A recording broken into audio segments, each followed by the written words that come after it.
L'arôme de vanille est appelé la vanilline. Personnellement, c'est l'arôme que je préfère.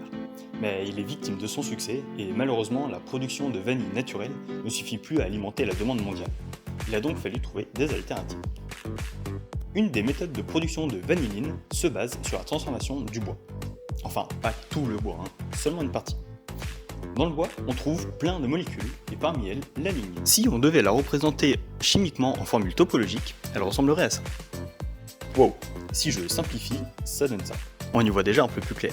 Ouais, pour la vanilline, elle ressemble à ça.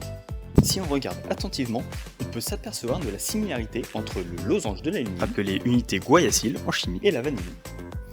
Pour dire les choses simplement, il suffirait de découper la lignine en plein de petits morceaux aléatoirement via une réaction de dépolymérisation alcaline oxydative, puis de trier tous les morceaux dans une sorte de tamis moléculaire où seule la vanilline passerait. Ah, on n'a pas le temps d'expliquer, ça serait trop long. Aujourd'hui, la principale méthode de synthèse de vanilline à partir de lignine détient des rendements très faibles, environ 0,3%. Toutes les autres alternatives utilisent des produits toxiques qui ne sont pas adaptés à un usage alimentaire.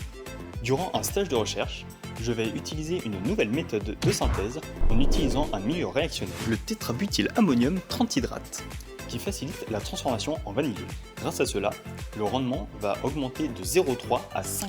Autrement dit, avec une tonne de bois brut, on passerait de 3 à 50 kg de vanilline produite. Cette méthode a déjà fait ses preuves sur différents types de lignine et je vais vérifier qu'elle fonctionne également avec une lignine que j'ai moi-même extraite, la lignine organosol.